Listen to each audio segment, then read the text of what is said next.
여러분 반갑습니다. 한기대 박성철 교수입니다. 이번 시간의 강의 주제는 TCP의 연결 관리인데요. TCP 연결 관리. TCP는 연결형 트랜스포트 프로토콜이고 UDP는 비연결형 트랜스포트 프로토콜이다 이렇게 이야기를 하는데 TCP에서 그 연결을 설정하고 또 연결을 해제한다는 게 어떤 의미고 어떤 절차로 이렇게 연결을 설정하고 해제하는지에 대해서 이번 시간에 공부를 해 보겠습니다.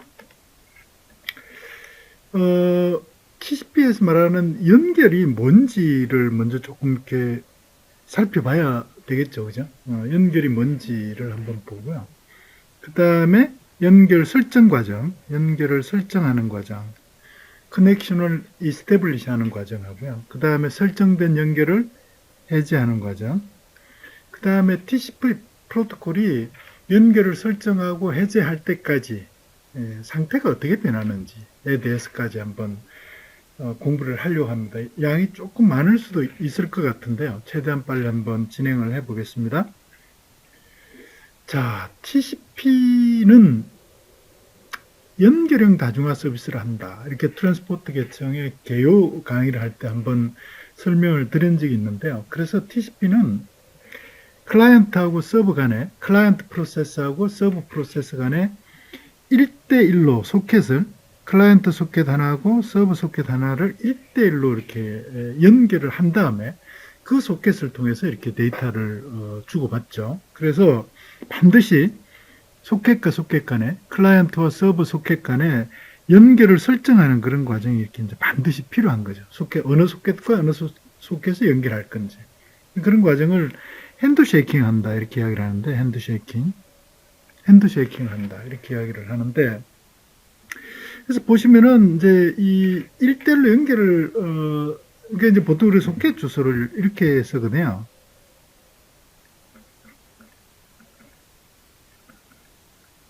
소켓 주소는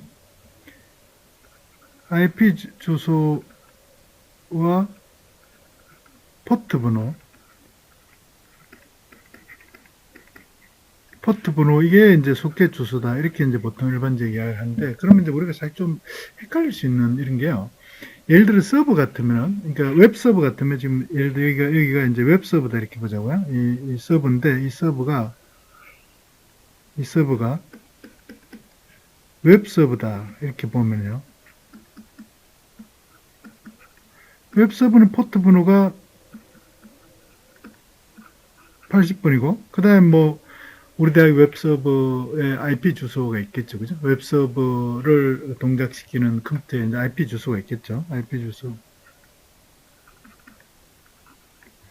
이렇게 이제 될 텐데, 사실 이제 이 하나의 웹서버가 여러 개의 클라이언트랑 이렇게 이제 연결을 해서 여러 개의 클라이언트하고 동시에 웹 서비스를 갖다 제공할 수 있어야 되잖아요. 근데 TCP를 이용하고 그러면 여러 개의 클라이언트하고 이 웹 서버가 어, 여러 개의 커넥션을 여러 개의 그 소켓 1대1 그러니까 소켓과 소켓 간의 1대1 이렇게 연결을 1대1 커넥션을 갖다 이렇게 설정을 해줘야 되거든요. 그러면은 웹 서버가 포트 번호 80하고 IP 주소 하나, 이게 웹서버에 소켓이 하나만 존재하는 게 아닌가. 이렇게 이제 생각을 할 수가 있는 거죠. 보통 왜냐하면은 소켓 주소를 우리가 이제 IP 주소하고 이렇게 포트 번호 이렇게 이제 일반적으로 쓰기 때문에. 근데 이건 아니고 사실 우리 그 트랜스포트 계층 개요를 설명할 때 말씀드렸지만 정확하게 말하면은 연결형 소켓은, 비연결형 소켓은 이제 이 소켓 주소가 그대로 이렇게 쓰면 되는데, 소켓 주소를, 그 소켓 하나를 갖다가 식별하기 위해서 소켓 주소를 그대로 쓰면 되는데, 연결형 소켓에서 소켓 하나를 식별하기 위해서는 그, 그러니까 클라이언트의 IP 주소 플러스 포트 번호, 그 다음에 서버의 IP 주소 플러스 포트 번호, 이 네 개의 정보를 가지고 반드시 소켓을 갖다 이렇게 식별을 해야 됩니다.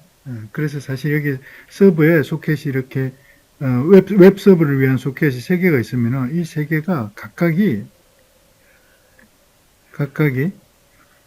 서버의 IP 주소하고 서버의 포트 번호는 같지만은 이 소켓에 연결되는 클라이언트의 IP 주소하고 포트 번호는 반드시 다르기 때문에 이 각각의 소켓을 식별을 할 수 있다. 이렇게 이해를 하셔야 됩니다. 그래서 이 그림에서 제가 이렇게 보여주려고 하는 게 이제 그런 걸 갖다 이렇게 그림에서 표현을 했는데 그렇게 이해를 하셔야 됩니다. 그 의미는 이제 서버의 IP 주소하고 서버의 포트 번호는 여러 개의 소켓이 이렇게 이제 공유를 하는 거죠. 왜냐하면 그 각각에 대해서 저기 연결되는 클라이언트 포트하고 클라이언트 IP 주소가 다르면은 뭐 그 네 개의 정보를 가지고 이렇게 이제 서버에 소켓을 갖다 식별할 거기 때문에 사실 문제가 없는 거잖아요. 그렇게 이해를 하셔야 됩니다. 그래서 이 저기 TCP는 소켓과 소켓 간에 1대1로 연결하고 연결된 소켓끼리만 통신이 가능하기 때문에 하나의 소켓에서 여러 개의 소켓으로 이렇게 동시에 데이터를 보내는 그런 이제 멀티캐스팅은 TCP에서는 사실 지원을 할 수가 없는 거죠. 그죠? 원천적으로. 그렇게 이해를 하셔야 됩니다. 그래서 멀티캐스팅을 지원한다. 이런 거는 기본적으로 TCP를 쓰지 않고 UDP를 쓴다. 이렇게 이해를 하시면 돼요. 그래서 이 실제로 이렇게 TCP의 소켓을 1대1로 소켓을 연결한다. 클라이언트하고 서버하고. 그러니까 이제 보통 우리가 클라이언트가 연결을 요청하는 곳이고 요청하는 프로세스, 요청하는 TCP가 이제 클라이언트 TCP라고 그러고요. 그 다음에 요청이 오면은 그걸 받아서 응답하는 그런 TCP를 서버 TCP 또는 그 서버 TCP를 사용하는 프로세스를 서버 프로세스 이렇게 이야기를 하는데, 그래서 이제 일반적으로 이게 제가 이제 C 프로그램으로 이렇게 네트워크 프로그램 할 때 TCP를 어떻게 사용하는가를 가지고 예를 들어서 좀 이렇게 그 소켓에 연결한다는 게 어떤 의미인지를 사실 좀 설명하려고 이 그림을 갖다 그렸는데요. 그래서 TCP 클라이언트 쪽에서 보면은 일단 소켓 자료 구조를 하나 만들고요.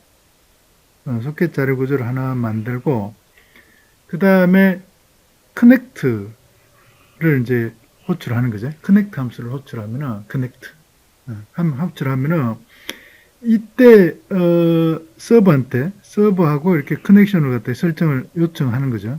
그러면 어떻게 돼야 되냐면은 서버는 소켓 자료 구조를 만들고 소켓 자료 구조를 하나 만들고 다 이렇게 기다리고 있어야 된다. 어떤 클라이언트로부터 연결 설정 요청이 올지를 모르기 때문에 다 대기를 하고 있는 거죠. 이렇게 클라이언트 연결 요청이 올 때까지 웨이트를 하고 있다. 그러니까 항상 이렇게 동작하고 있어야 되는 거죠. 왜냐하면 언제든지 클라이언트는 연결 설정 요청할 수 있으니까, 그죠? 그래서 연결 설정이 오면은 accept를 하고요. accept를 하고 연결 설정을 딱 완료를 하는 거죠. 그죠? 클라이언트하고 서버 사이 연결 설정이 하나 딱 완료된다. 그렇다니 연결 설정이 하나가 됐다는 이야기는 무슨 이야기냐면은 클라이언트의 소켓과 서버의 소켓 하나가 1대1로 딱 연결이 됐다. 이런 이야기예요. 그러면 다시 이제 서버는 또 새로운 소켓을 만들어가지고 또 새로운 또 클라이언트로부터 이렇게 이제 연결 요청 오는 걸 갖다 이제 또 기다리고 있어야 되는 거죠. 그죠? 그러면은 연결 설정이 됐기 때문에 그 다음에 이제 데이터를 갖다 이렇게 서로 클라이언트와 서버 간에 서로 주고받고, 그 다음에 데이터를 다 주고받았으면은 이제 그 연결을 해제하는, 양쪽에서 연결을 해제하는 이런 절차로 이렇게 이루어진다. 이렇게 보시면 돼요. 그래서 TCP는 연결을 딱 설정하고 그 소켓과 소켓 간의 연결이 딱 설정이 되면은 그 다음부터는 그 소켓으로 이렇게 응용 프로세스가 전달하는 모든 데이터는 그 연결되어 있는 상대방 소켓으로만 이렇게 전달이 되는 거죠. 그렇게 이해를 하셔야 됩니다. 그래서 TCP의 연결은 1대1, 소켓과 소켓 간의 1대1 연결이다. 이렇게 이해를 하시면 됩니다. 그리고 TCP 연결을 통해서 소켓과 소켓 간의 1대1 연결이 딱 설정이 되잖아요. 그러면은 그 연결을 통해서 연결된 소켓을 통해서 풀 두플렉스 통신이 가능하다. 이렇게 이해를 하셔야 됩니다. 풀 두플렉스라는 게 그러니까 양방향 통신이 가능하다. 양방향으로 데이터를 동시에 주고받을 수 있다. 그런 의미거든요. 그런데 풀 두플렉스에 반대되는 개념이 반대된다기보다도 그러니까 양방향으로 데이터를 통신하되 한쪽에서 데이터를 보낼 때는 다른 쪽에서는 받기만 하고 또 한쪽에서 데이터를 다 전송하고 나면 다른 한쪽에서 데이터를 보낼 수 있는 이런 방식을 이제 하프 두플렉스라고 그러거든요.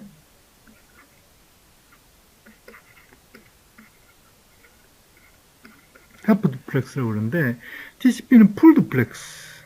소켓과 소켓 간에 연결된 소켓 간에 풀 듀플렉스 데이터 통신을 지원한다. 이렇게 보시면 되고요. TCP에서 데이터를 전송하는 단위가 세그먼트이기 때문에 양방향으로 동시에 세그먼트를 전송할 수 있다.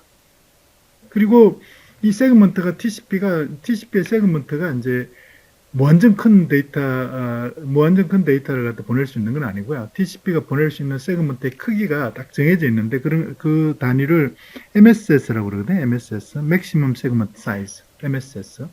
MSS는 TCP가 이용하는 그 밑에 하부에 있는 네트워크에서 데이터를 전송하는 단위가 패킷 또는 뭐 프레임이라고 그러는데요. 그 프레임의 크기에 따라서 TCP가 네트워크로 데이터, 그러니까 네트워크 계층으로 데이터를 내려보낼 때 데이터를 네트워크 계층에서 전송할 수 있는 그런 크기로 이렇게 잘라서 보내야 되거든요. 그래서 네트워크에서 얼마나 큰 데이터를 갖다 이렇게 보낼 수 있는가에 따라서 거기에 맞게 이렇게 이제 세그먼트를 만들어서 보내게 되고, 거기에 맞게 이제 MSS 세그먼트 사이즈가 결정이 되는데, 보통 일반적으로 우리가 이제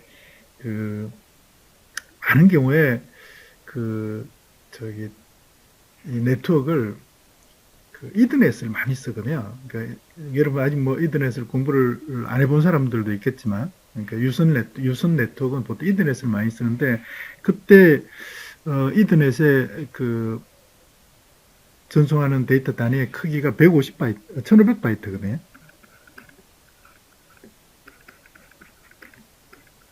1500바이트. 그래서 1500바이트이기 때문에 실제로 그러니까 1500바이트보다도 작게 이제 이렇게 만들어서 보내줘야지 이렇게 전달이 가능하거든요. 근데 이제 TCP하고 IP의 헤드 정보가 이제 두 개 합치면은 40바이트. 그러니까 뭐 옵션이 추가될 수도 있는데 옵션이 없으면은 40바이트이기 때문에 그 40바이트하고 합쳐가지고 이제 1500바이트 이하가 돼야 되기 때문에 저기 세그먼트에 MSS가 보통 세그먼트에 들어있는 데이터 필드의 최대 크기인데, 그래서 그 MSS는 보통 일반적으로 1460바이트로 이렇게 세팅해서 일반적으로 이렇게 사용한다. 이렇게 이해를 하시면 돼요. 이거는 뭐 이렇게 네트워크 환경에 따라서 달라질 수 있는 거다. 이렇게 보시면 됩니다. 그래서 어플리케이션 프로세스가 있잖아요. 어플리케이션 프로세스가 이 소켓 자료 구조에 있는 송신 버퍼로 데이터를 갖다 이렇게 전송해 달라고 이렇게 요청을 하면은, TCP는 이 송신 버퍼에서 이 MSS 단위로 데이터, 일반적으로 그렇지 않을 수도 있는데요.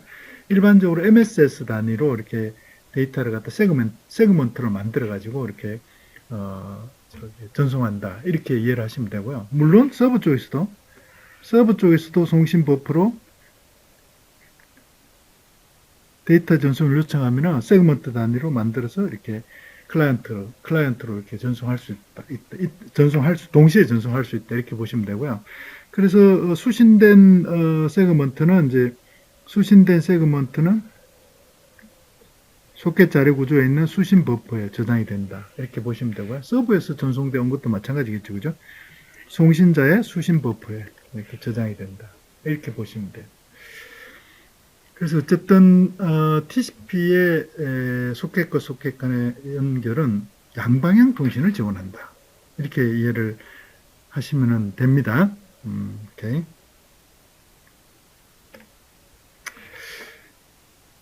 이게 이제 조금 우리 TCP 연결을 공부를 할 때 조금 이렇게 이제 주의를 기울여야 될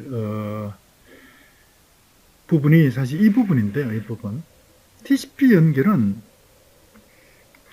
바이트 스트림을 전송한다. 이렇게 봐야 되거든요. 바이트 스트림을 전송한다. 바이트 스트림이라는 게 이제 뭐 계곡에 흐르는 이렇게 물처럼 이렇게 돌돌돌 흘려 보낸다. 뭐 이런 이야기인데, 바이트 스트림은 그러니까 8비트 단위의 바이트를 이렇게 쭉 이렇게 순서대로 이렇게 송신 소켓에서 수신 소켓으로 바이트가 물 흐르듯이 이렇게 쭉 흘러가는 그런 형태를 전송한다. 이런 의미거든요. 이렇게 바이트 스트림이. 이해가 되십니까? 여기에 그러니까 송신 소켓이 하나 있고 여기에 수신 소켓이 있다. 그러니까 송신 소켓이고 수신 소켓이 있다 그러면은 이 의미가 무슨 이야기냐면 여기서 이렇게 TCP를 통해서 TCP를 연결을 설정하고요. TCP를 통해서 이렇게 전송하는데 이게 뭐냐면은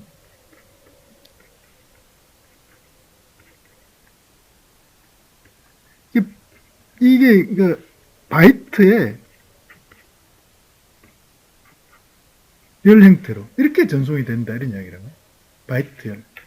그러니까 송신 프로세스가 소켓의 송신 버퍼에 어떤 이런 식으로요. 이걸 한번 볼까요? 그러니까 이 클라이언트 응용 프로세스가 지금 서버 응용 프로세스한테 데이터를 전송하는 그런 과정을 한번 봅시다. 그러면은 어떻게 한다는 이야기냐면요. 클라이언트 프로세스가 소켓에 있는 버퍼로 write 펑션을 써서 C 언어 가지고 한번 봅시다. write 펑션을 써서 예를 들어서 내가 뭐 1000바이트, 2000바이트 이런 식으로 전송을 하겠다 이런 거죠. 누구한테 전송하냐면은 이미 설정되어 있는, 이미 그러니까 연결되어 있는 수신자의 소켓한테 전송하겠다 이런 이야기잖아요. 이미 왜냐하면 소켓이 딱 이렇게 연결되어 있으니까 그 연결되어 있는 소켓에 write를 한다는 이야기는 이미 이제 갈 곳이 정해져 있는 거죠. 전송에 송신할 곳이 정해져 있는 거잖아요. 그게 이제 연결하는 과정에 정해져 있는 거니까, 그죠? 그러면 여기에 예를 들어서 1000바이트의 데이터를 송신 버퍼에 이렇게 썼어요. 전송을 요청한 거죠. 그러면 TCP는 이 1000바이트에 대해서 말이죠. 이 1000바이트에 대해서 1000바이트를 수신 소켓의 수신 버퍼의 순서대로 이렇게 이제 전송하는 그런 이제 책임을 지는 건데, 실제로 이렇게 이 TCP가 이 1000바이트를 송신 버퍼에 있는 요 1000바이트를 전송할 때는 예를 들어 10,000바이트라고 한번 봅시다. 1000바이트가 아니고 10,000바이트라고 한번 보죠. 10,000바이트. 1000바이트가 아니고 10,000바이트라고 봅시다. 10,000바이트. 10,000바이트다. 이렇게 보면은 이 10,000바이트를 갖다 전송할 때 어떻게 전송하냐면은 맥시멈 세그먼트 사이즈 단위로 세그먼트를 만들어서 여러 개의 세그먼트로 만들어서 이렇게 이제 그 전송을 하는 거죠. 네트워크를 통해서 이제 목적지 TCP한테 전달하겠죠. 그죠? 그래서 세그먼트 단위로 MSS 단위로 맥시멈 세그먼트 사이즈 단위로 이렇게 그 수신자의 TCP의 버퍼 수신 버퍼에 이렇게 전달하면은 그 다음에 이렇게 됐겠죠. 그죠? 그러면은 여기에 이제 뭐 세그먼트가 이렇게 예를 들어서 한 5개 1000바이트면 예를 들어서 20개로 MSS가 1000이고요. MSS가 1000이라서 맥시멈 세그먼트 사이즈가 1000이라서 10개로 맥시멈 세그먼트 사이즈가 1000바이트라서 10개의 세그먼트로 전송이 됐다. 이러면은 그 10개의 세그먼트가 TCP에 안전하게 전달이 되면은 그 10,000바이트가 10개의 세그먼트가 이 수신 버퍼에 다 도착을 할 테니까, 그죠? 이게 이제 10,000바이트가 도착을 하겠죠. 그러면은 이제 서버 응용 프로세스가 여기서부터 수신 버퍼에 있는 데이터를 자기가 원하는 만큼 이렇게 읽어가면 되는 거죠. 그러니까 예를 들어서 뭐 한 번에 10,000바이트를 읽어갈 수도 있고, 아니면은 뭐 100바이트씩 이렇게 나누어서 읽어갈 수도 있고, 1000바이트씩 10번에 걸쳐서 읽어갈 수도 있고, 그러니까 자기가 필요한 만큼 이렇게 어플리케이션의 필요에 따라서 그렇게 읽어간다. 그렇지만 어쨌든 이 10,000바이트가 응용 프로세스의 그대로 순서대로 10,000바이트가 전달이 되도록 TCP가 보장을 해준다. 이렇게 보시면 되고요. 그래서 TCP는 그 10,000바이트를 예를 들어서 이 10,000바이트를 어플리케이션 프로세스가 있잖아요. 이 10,000바이트를 전송하기 위해서 데이터를 갖다 이 송신 버퍼에다가 이렇게 넘겨줄 때, 송신 버퍼에 넘겨줄 때 10,000바이트를 한꺼번에 다 이렇게 전달을 해줘도 되고, 아니면은 1000바이트씩 10번에 걸쳐서 이렇게 송신 버퍼에 전달해줘도 상관없고, 그럼 전혀 상관없는 거죠.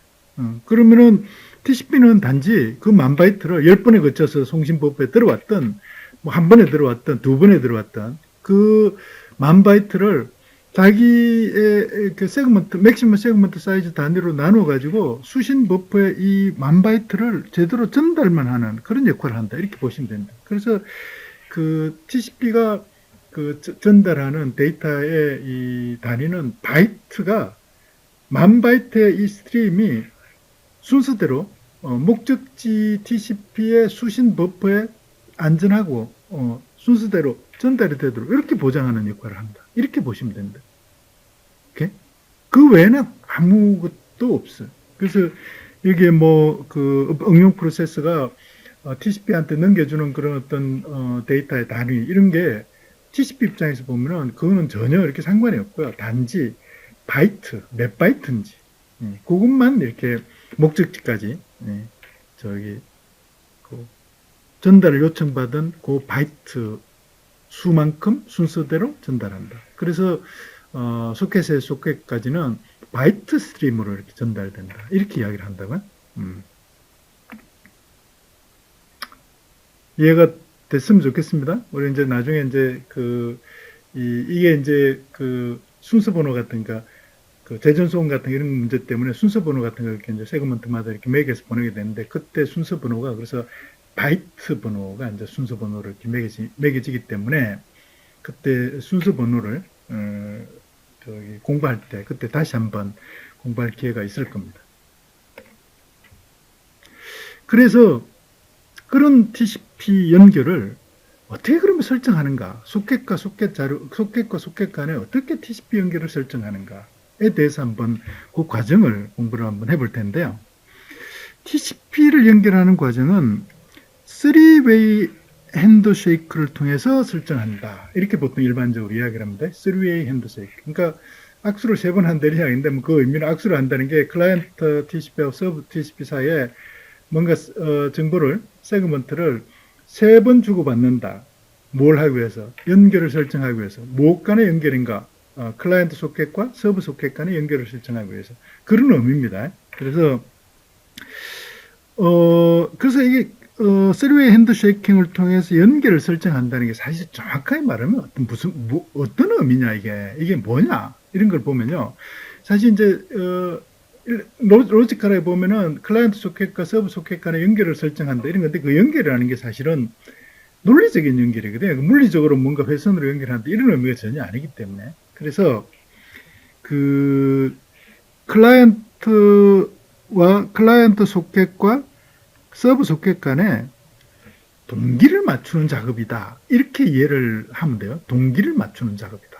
동기를 맞춘다는 게 이제 우선 어느 소켓과 어느 소켓 간에 연결할 건지 소켓 주소를 서로 이렇게 이제 맞추는 거고요. 클라이언트 소켓 주소, 클라이언트 소켓 주소하고 서브 소켓 주소 두 개를 이렇게 맞추는 그런 이제 과정이 당연히 이렇게 있어야 되겠죠. 그래야지 어느 소켓과 어느 소켓에 연결할 건가를 이제 결정을 할 수 있을 테니까요. 그리고 일단 연결이 설정되면은 그 연결을 통해서 그 소켓을 통해서 데이터를 주고받을 때 이제 순서 번호를 이렇게 매겨서 보내게 된다고요. 순서 번호를 왜 매겨서 보내야 되는가는 지난번에 우리가 공부를 했던 오류 복구에서 이제 왜 순서 번호를 매겨야 되는가, 순서 번호를 어떻게 매기는가 이런 건 이제 공부를 했기 때문에 순서 번호를 왜 매겨야 되는지는 이제 여기서 설명을 따로 하지 않아도 될 것 같고요. 그래서 모든 세그먼트를 보낼 때 그 세그먼트에 순서 번호를 보내게 되는데 그 순서 번호를 어디서부터 시작할 건지 이런 것들을 양쪽에서 그러니까 똑같이 동일하게 이렇게 알아야 되는 거죠. 그죠? 예를 들어 수신하는 쪽은 순서 번호가 뭐 0번부터 시작한다고 생각하는데 송신하는 쪽은 1번부터 순서 번호를 사용한다든지 그러면 안 되잖아요. 그래서 시작 순서 번호를 서로 딱 맞춰야 되는 거죠. 양쪽에서. 그러니까 싱크를 딱 맞춰야 됩니다. 뭐에 대한 싱크? 순서 번호에 대한 싱크. 그 다음에 내가 데이터를 보낼 때 우리 이제 이 플로우 컨트롤 할 때, 흐름 제어할 때 이제 자세하게 공부를 할 텐데요. 데이터를 보낼 때 임의로, 그러니까 세그먼트 여러 개를, 맥시멈 세그먼트 사이즈로 이렇게 잘라가지고 여러 개를 동시에 한꺼번에 보내면은 안 될 수도 있다고요. 왜냐하면은 서버가 그걸 받아가지고 버퍼에 저장할 수 있어야 되는데 버퍼에 여유 공간이 없으면은 서브 TCP까지 안전하게 전달이 됐지만, 신뢰적으로 전달이 됐지만, 서버에 버프가 없으면 사실 저장을 못 하잖아요. 그러면 오류가 발생하는 거거든요. 그래서, 수신자가 받을 수 있는 크기, 음, 그러니까 받을 수 있는 크기는 이제 처음에 연결을 설정할 때는 그 버퍼의 크기겠죠. 그죠? 버퍼의 크기. 물론 이제 버퍼의 크기가 뭐, 그 버퍼의 크기가 우리가 이제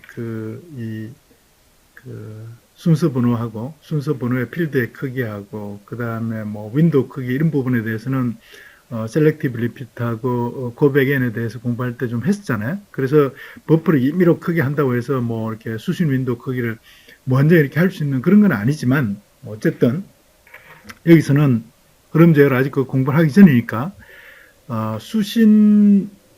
수신자의 수신 버퍼의 크기를 이제 수신 윈도우다 이렇게 이제 봅시다. 그런 것들을 그러니까 서로 처음에 딱 이렇게 서로 이렇게 딱 맞춰야 되는 거죠. 그래서 그 범위 내에서 이렇게 이제 동시에 보내는 세그먼트 수를 결정하고 이렇게 해야 된다고요. 그죠? 이런 게 안 된 상태에서 이렇게 바로 데이터를 보내면은 오류가 뭐 발생을 할 수가 있는 거죠. 그래서 연결을 설정한다 이런 게 소켓과 소켓 간의 싱크를 맞추는 작업이다. 이렇게 보시면 되고요. 그래서 그 3웨이 핸드쉐이킹을 위해서 클라이언트 TCP하고 서브 TCP가 주고받는 세그먼트, 주고받는 그 특수한 세그먼트의 이름을 싱크 세그먼트다. 이렇게 이름을 붙였어요. 싱크 세그먼트를 그래서 싱크로나이제이션의 요 싱크 그렇게 이름을 붙였어요. 그래서 클라이언트가 항상 뭐 연결은 클라이언트에서 요청을 하고 서버가 응답을 하는 이런 형태로 연결이 이루어지기 때문에 클라이언트가 싱크 세그먼트를 서버한테 보내. 그러면은 서버는 말이죠. 싱크 세그먼트를 받아가지고 내가 이제 서버에 소켓을 갖다 만들 수 있는 소켓 자료 구조를 만들 수 있는 그런 자원이 충분하면은 연결 설정을 요청을 억셉트를 하겠죠, 그죠? 억셉트를 하면은 어떻게 하느냐? 자기도 말이죠. 자기도 서버도 클라이언트한테 데이터를 보낼 수 있거든요. 그죠? 그러면 그때 자기가 순서 번호를 뭘 쓸 건지 뭐 이런 것들을 자기도 이렇게 클라이언트하고 이렇게 동기를 딱 맞춰야 되잖아요. 그래서 사실은 서버도 클라이언트하고 동기를 맞추기 위해서 싱크 세그먼트를 갖다 보내줘야 돼요. 그리고 이 싱크 세그먼트를 서버가 클라이언트로부터 받은 싱크 세그먼트를 잘 받았잖아요. 잘 받았으면 싱크 세그먼트를 받았다는 것도 사실 클라이언트한테 알려줘야 된다고요. 서버가. 그래서 서버는 클라이언트한테 보낼 때 싱크 세그먼트하고 에크 세그먼트 두 개를 합친 그런 세그먼트를 이렇게 보내게 된다고요. 그런 세그먼트를 싱크 플러스 에크 세그먼트다 이렇게 표현합니다. 싱크 플러스 에크 세그먼트다 이렇게 표현합니다. 그러니까 어떤 세그먼트 하나에 싱크 세그먼트에 필요한 정보하고 에크 세그먼트에 필요한 정보가 같이 들어있는 그런 세그먼트를 보낸다. 이렇게 이해를 하시면 돼요. 그러면은 이제 이 클라이언트 쪽에서는 자기가 보낸 싱크에 대해서 에크도 왔고, 그 다음에 서브로부터 나한테 싱크가 왔기 때문에 싱크 세그먼트를 잘 받았다 하는 거를 이제 클라이언트한테, 서버한테 이렇게 알려주는 거죠. 그러면은 싱크로나이제이션이 서버하고 클라이언트하고 서버 사이에 소켓과 소켓 간의 데이터를 주고받는 데 필요한 그런 정보에 대한 싱크가 딱 이렇게 맞아져서 지금부터는 두 개의 소켓 간에 정해진 원래 이렇게 결정된 그런 순서 번호를 가지고 데이터를 주고받는데 그때 한꺼번에 보낼 수 있는 데이터 양이 서버가 또는 클라이언트가 에크를 통해서 나한테 알려준 수신 윈도우 크기만큼 이렇게 이제 보낼 수 있는 그런 상태가 딱 된 거죠.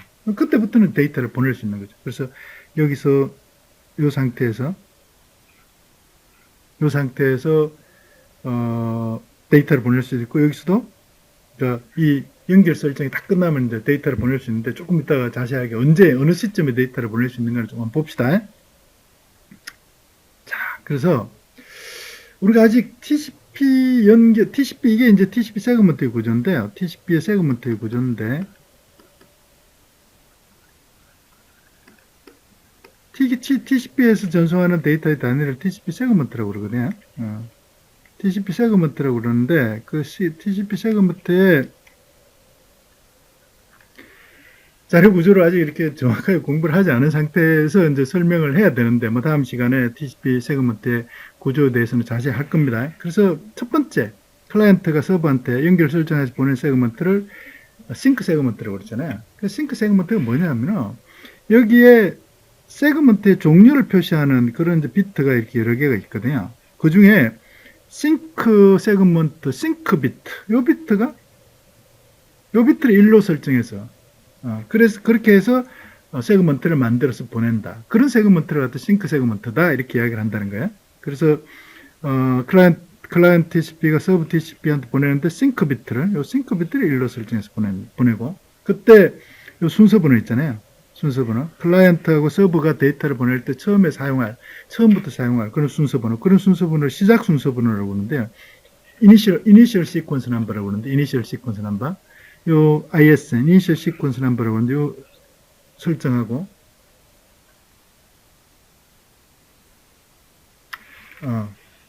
그 다음에 요거는 요 부분이 사실 조금 이렇게 여러분 잘 이해가 될 수 있을지 없을지 사실 이제 좀 걱정이 좀 됩니다만 이해가 당연히 돼야 되겠죠, 그죠? 자, 요 과정에서 한번 조금 설명을 좀 해볼게요. 우리가 오류 복구할 때 순서 번호하고 확인 번호 이야기를 했었는데요. 그때 순서 번호, 그러니까 확인 번호는 순서 번호 플러스 1, 그러니까 순서 번호를 SN이라고 그러면요. 이렇게 확인 번호를 보낼 때는 내가 순서 번호까지 받았으니까 그 다음에 네가 나한테 보내는 순서 번호는 내가 받은 세그먼트의 순서 번호 플러스 1 이렇게 해가지고 요걸 갖다 그 에크 번호로 이렇게 보내게 되거든요. 그렇게 하면은 이 의미가 무슨 이야기냐면은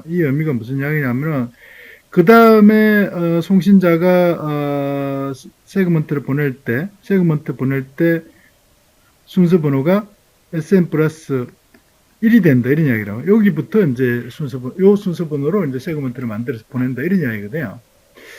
자, 근데 이거는 그러니까 어떤 데이터를 보낼 때 말이죠. 데이터를 보낼 때 그 데이터에 대한 어떤 그 순서 번호고, 그래서 수신자는 그 세그먼트 데이터까지 받았으니까 그 다음 데이터를 보낼 때는 순서 번호가 네가 보낸 순서 번호 플러스 1을 사용해서 나한테 데이터를 보내라 이런 의미라고요. 오케이? 데이터. 그러니까 확인 번호는 뭐냐면은 순서 번호, 그 세그먼트의 순서 번호에 있는 데이터 거기까지를 받았고, 데이터를 받았고, 그 다음 네가 데이터를 보낼 때는 그 순서 번호 플러스 1을 순서 번호로 사용해서 세그먼트를 보내라 이런 이야기. 그러니까 데이터에 대한 어떤 그 순서 번호고 데이터에 대한 확인 번호다 그런 이야기죠. 데이터. 그러니까 데이터라는 게 이런 거라고요. 데이터는 요거 이게 이제 아직 우리 공부를 다 하지 않았지만은 여기 데이터 있잖아요. 이게 세그먼트 여기 데이터 부분. 요 데이터에 대한 순서 번호라는 거죠. 데이터에 대한 순서 번호다. 이런 이야기라고. 그런데 문제는 말이죠. 이 싱크 세그먼트 같은 경우는 데이터가 없다고요. 이 지금 연결을 설정하기 위해서 보내는 그런 어떤 특수한 세그먼트니까 데이터가 없잖아요. 데이터가 없는데 그러면 세그먼트가 어떻게 되는 건가 이런 건데 데이터가 없는데 그러면은 그 수신자가 데이터를 갖다가 몇 번 세그먼트까지 데이터를 받았다 이렇게 사실 하는 거는 말이 안 되잖아요. 그래서 TCP를 설계하는 사람들이 어떻게 했다는 이야기냐면은 TCP 세그먼트는 TCP의 싱크 세그먼트 처음에 보는 연결 설정하기 위해서 보내는 TCP 세그먼트는 원래 여기 데이터가 없어요. 이게 없다고. 이게 없는데 가상적으로 이게 한 바이트가 데이터가 있는 것처럼 그렇게 설계를 했다는 거예요. 그래서 여기서 보시면은 이렇게 순서 번호가 1200 이렇게 하면 있잖아요. 싱크 세그먼트를 만들어서 클라이언트가 서버한테 보내는데 순서 번호가 1200 이렇게 했다는 이야기는 이 1200이 뭐냐면 1200이 데이터에 대한 세그먼트 번호다 이런 이야기라고. 데이터에 대한 순서 번호. 그러면은 이 세그먼트에 대해서 그 서버가 에크를 보낼 때, 네가 1200번 데이터를 내가 제대로 수신했고, 왜냐면 에크 세그먼트 왔으니까, 그죠? 가상적으로 그 바이트 한 바이트를 제대로 수신했으니까, 그 다음에 네가 나한테 보낼 때 사용하는 순서 번호는 1201번부터 사용해서 나한테 보내면 된다. 이런 의미가 된다. 뭐 데이터를 보낼 때. 그런 의미라고. 그러니까 이 싱크 세그먼트에 사실은 가상적으로 이렇게 데이터 한 바이트가 들어있는 것처럼 그렇게 설계를 했다는 거예요. 이해가 되셔야 됩니다. 오케이. 그런 의미입니다. 이게 가상의 한 바이트를 싱크 세그먼트에서 이렇게 포함된 것처럼 그렇게 설계했고, 그래서 그 바이트를 수신자가 싱크 세그먼트를 받으면 그 가상의 바이트를 내가 수신했다 이렇게 수신자가 서버가 이렇게 해석을 하고, 그러면은 그 다음에 네가 나한테 보낼 에크 번호를 보낼 때 그 다음에 네가 나한테 데이터를 보낼 때는 순서 번호, 그러니까 싱크의 순서 번호 플러스 1을 해서 이렇게 에크 번호를 갖다 클라이언트한테 보내주게 된다 이런 의미라고요. 내가 설명하고도 지금 여러분들이 헷갈리지 않을까 뭐 이런 생각이 좀 드는데, 좀 헷갈리면 책을 좀 한번 읽어보기 바랍니다. 자, 그러면은 이제 이렇게 된다는 거잖아요. 이렇게 그 다음에는 싱크 세그먼트를 받으면은 서버가 싱크 플러스 에크 세그먼트를 갖다 클라이언트한테 보내준다는 이야기잖아요. 싱크 플러스 에크 세그먼트를 클라이언트한테 보내주는데, 그때 이 싱크 플러스 에크 세그먼트는 어떻게 되는가 이런 이야기인데요. 싱크 플러스 에크 세그먼트는 싱크 비트 여기에 있는 싱크 비트도 1이고 이것도 1로 설정이 되어 있고, 그 다음에 에크 비트도 1로 설정이 되어 있는 그런 세그먼트다 이런 이야기입니다. 그런 세그먼트다 이런 이야기고, 그러면 당연히 그러니까 서버가 클라이언트한테 보낼 때 사용할 순서 번호를 시작 순서 번호를 당연히 설정해서 클라이언트한테 알려줘야 되고요. 그쵸? 그 다음에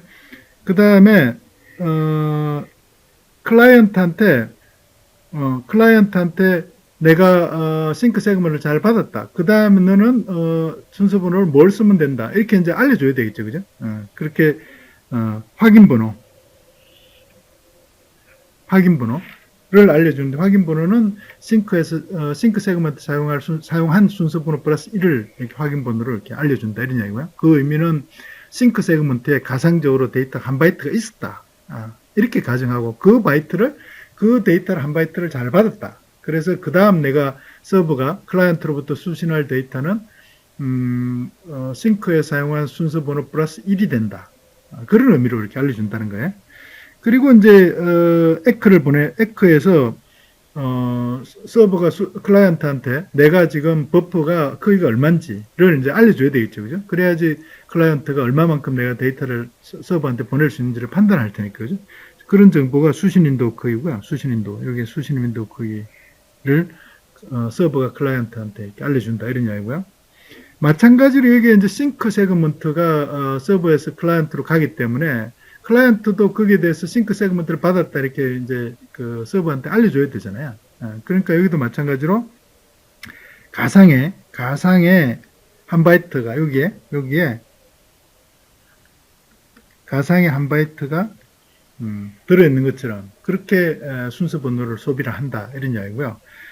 그 이후에 이제 데이터를 갖다 이렇게 이제 보낼 수 있다. 데이터 세그먼트를 보낼 수 있다 이런 의미고요. 그 다음에 이제 싱크 플러스 에크 세그먼트를 서버로부터 이렇게 받으면은 싱크 세그먼트가 사실은 도착한 거니까 싱크 세그먼트를 받았다 하는 사실을 이제 서버한테 알려준다는 거죠.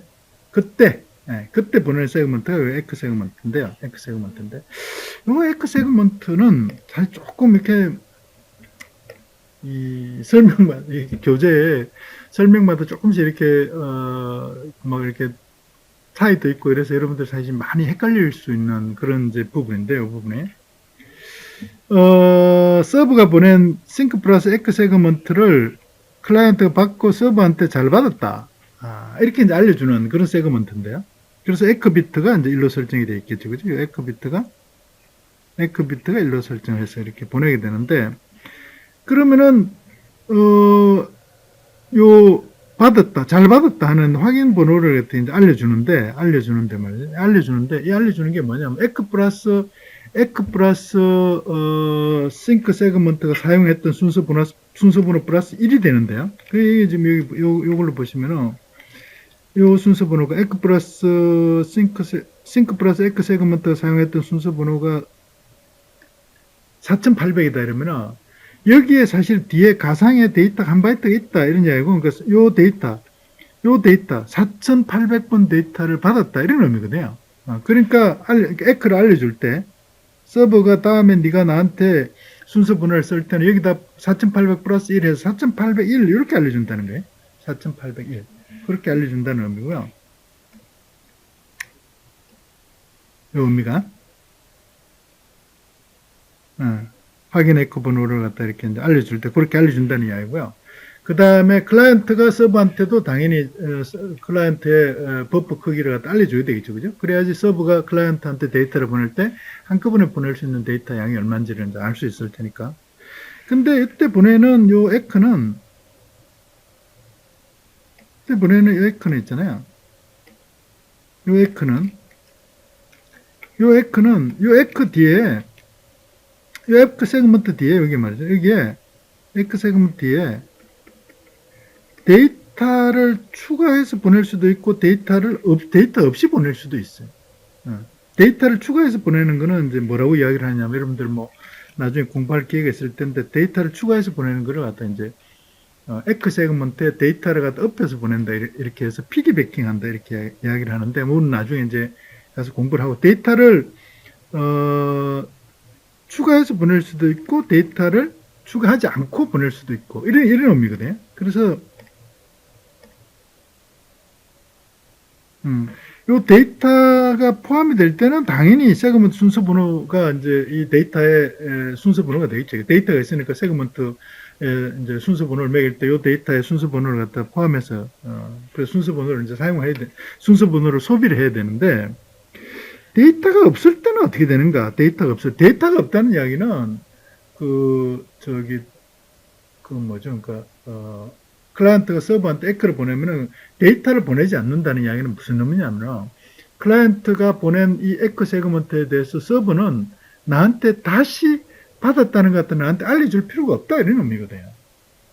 에크라는 게 어떤 데이터를 어디서부터 어떤 순서 번호의 데이터를 받았다는 것 같다 알려주는 그런 의미이기 때문에 그러니까 순서 번호를 소비하지 않았다 이런 이야기는 데이터를 보내지 않았다 이런 이야기고요. 데이터를 보내지 않았다는 것은 거기에 대해서 수신자가 에크를 할 필요가 없다 이런 이야기거든요. 그래서 이 보시면은 여기에 데이터가 포함돼서 이렇게 에크가 가잖아요. 에크가 가면은 반드시 서버는 이 데이터에 대해서 받았다는 것 같다 이렇게 에크를 해줘야 되는 거죠. 그죠? 에크를 해줘야 되는데. 근데 만약에 여기에 데이터가 없으면은 에크를 할 필요가 없는 거잖아요. 에크를 할 필요가 없다는 이야기는 사실 순서 번호가 필요가 없는 거죠. 순서 번호가 사실 필요가 없는 건데, 순서 번호가 필요가 없다는 게 순서 번호를 소비를 할 필요가 없는 거예요. 데이터에 대한 순서 번호를 소비를 할 필요가 없는 거죠. 그죠? 그래서 여기 보시면은, 원래 이렇게, 싱크 세그먼트를 할 때 이렇게 1200번 순서 번호를 썼는데, 그 다음에 여기에 에크를 보낼 때도 자기는 순서 번호를 사실 소비를 할 필요가 없는 거예요. 왜냐하면 에크를 갖다 받을 필요가 없는 거니까, 에크에. 그래서 1200을 그 싱크 세그먼트 그 전에 사용했던 순서 번호를 동일한 순서 번호를 그대로 이렇게 써가지고 데이터에 대한 순서 번호를 소비하지 않는다. 이렇게 이해를 하시면 돼. 이해가 되십니까? 그래서 순서 번호를 쓰지 않는다는 것은 그거에 대한 어떤 에크를 받을 필요가 없다. 그렇게 이해를 하시면 돼요.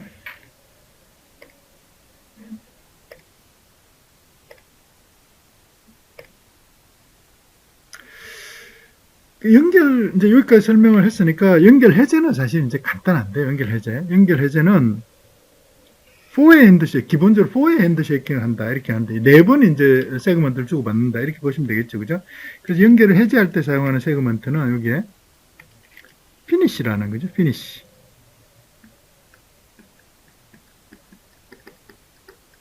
끝내겠다는 피니시 세그먼트. 요 비트를 1로 설정한 세그먼트를 보내고, 그 다음에 요 피니시 세그먼트를 받았다 하는 사실을 이렇게 알려주고, 그 다음에 서버가 또 클라이언트한테 연결을 갖다 이렇게 해제를 할 수도 있거든요. 클라이언트가 서버한테 연결 해제하고, 서버가 클라이언트한테 연결 해제하기 위해서 또 피니시 세그먼트를 보내고, 여기에 대한 에크를 받고, 이렇게 하는 걸 갖다 4웨이 핸드쉐이킹이다. 이렇게 4번 주고받으니까, 그죠?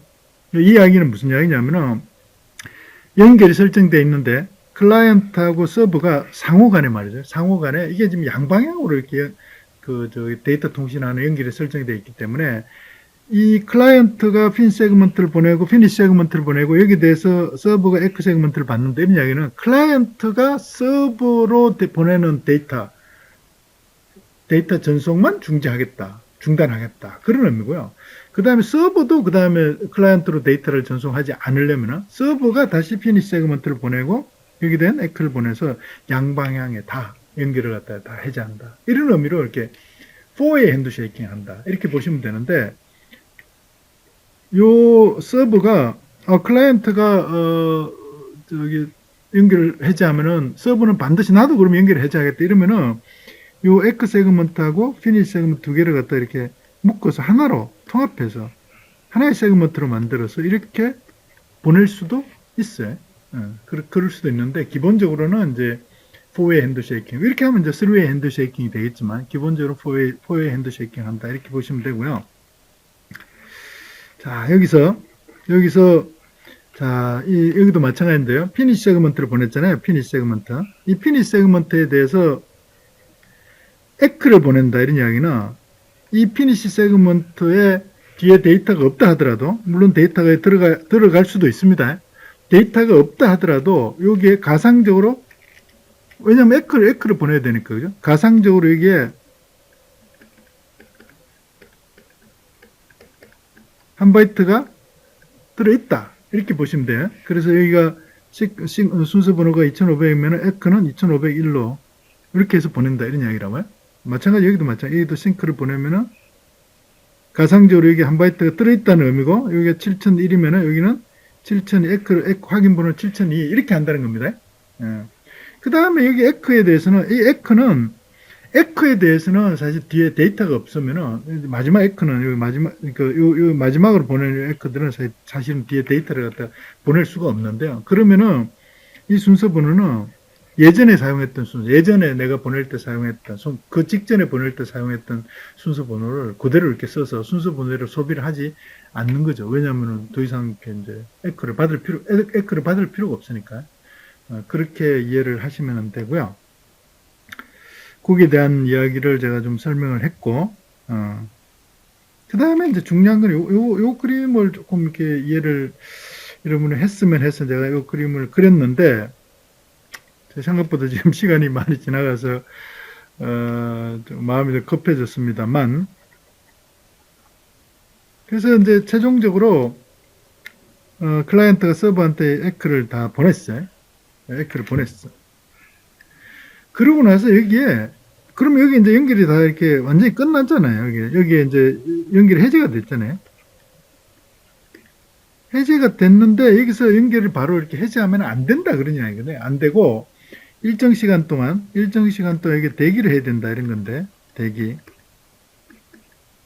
대기를 해야 된다 이런 이야기인데, 왜 대기를 해야 되는가 이런 이야기인데, 보통 이게 대기 시간이 한 30초 정도 대기를 해요. 뭐 TCP 구현마다 조금씩 다를 수 있지만 한 30초 정도를 대기하도록 그렇게 구현을 하는데, 왜 여기서 대기를 해야 되는가?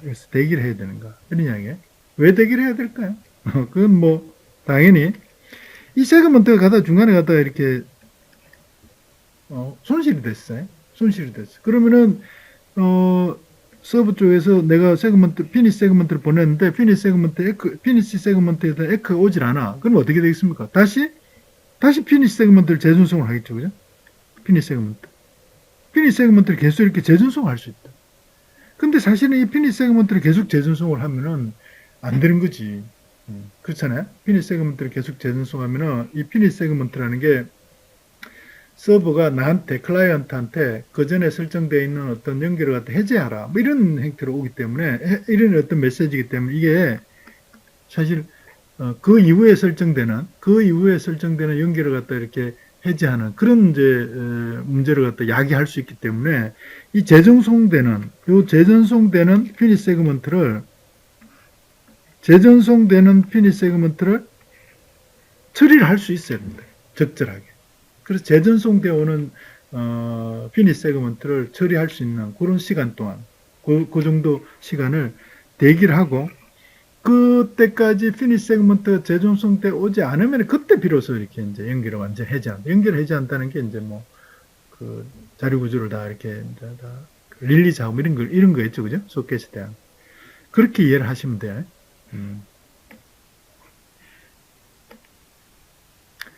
그래서 클라이언트 프로토콜의 상태 변화, 서브 프로토콜의 상태 변화에 대해서 조금 이렇게 설명을 하려고 내가 그림은 그렸는데 앞에 여기서 내가 이렇게 충분히 설명을 했다 보고 그림을 설명했다 보고 이런 거 뭐 이런 거 보시면은 상태 변화가 어떻게 되는지는 아마 금방 이해가 되리라고 봅니다. 제가 순서번호, 우리 지금 TCP의 자료, 그 세그먼트 구조를 자세하게 이렇게 설명을 하고 이 연결 설정, 연결 해제 과정을 설명을 했으면은 조금 더 순서번호가 어떤 의미고, 그 다음에 순서번호에 대한 에크 번호를 보낼 때, 세그먼트를 받고 에크 번호를 보낼 때, 그 에크 번호라는 게 송신자가 보낸 세그먼트에 있는 데이터에 대한 순서번호이기 때문에 순서번호고 그 순서번호 그 다음 순서번호 플러스 1을 해서 에크 번호를 보낸다. 뭐 이런 의미를 갖다 좀 잘 이해를 하고 있었으면은 제가 이번 시간에 설명한 내용이 좀 더 잘 이해가 됐으리라 보는데 그렇지 않아서 약간 좀 헷갈리지 않았을까 뭐 그런 생각도 들고요. 그 다음에 또 조금 걱정되는 거는 그 부분에 대해서 예를 들어서 뭐 그 에크를 보낼 때 순서 번호를 소비하지 않는 그런 경우, 순서 번호를 소비하는 경우, 이런 경우를 잘 구분해서 이렇게 교재마다 설명을 잘 안 하고 있어서 그게 막 이렇게 그 어떤 경우는 데이터가 있는 것처럼 해서 이렇게 에크를 보낼 때 순서 번호를 갖다 쓰는 경우도 있고, 어떤 경우는 데이터가 없는 것처럼 해서 이렇게 쓰는 경우도 있고, 그것도 자세하게 또 설명하지 않고 이런 것들이 있어서 뭐 헷갈릴 수도 있는데, 그런 정도로 이렇게 이해를 하고, 다음에 또 이렇게, 오리 복구할 때 순서 번호 이야기가 나오니까, 그때 다시 한번 더 설명하도록 그렇게 하겠습니다. 여러분, 수고 많았습니다.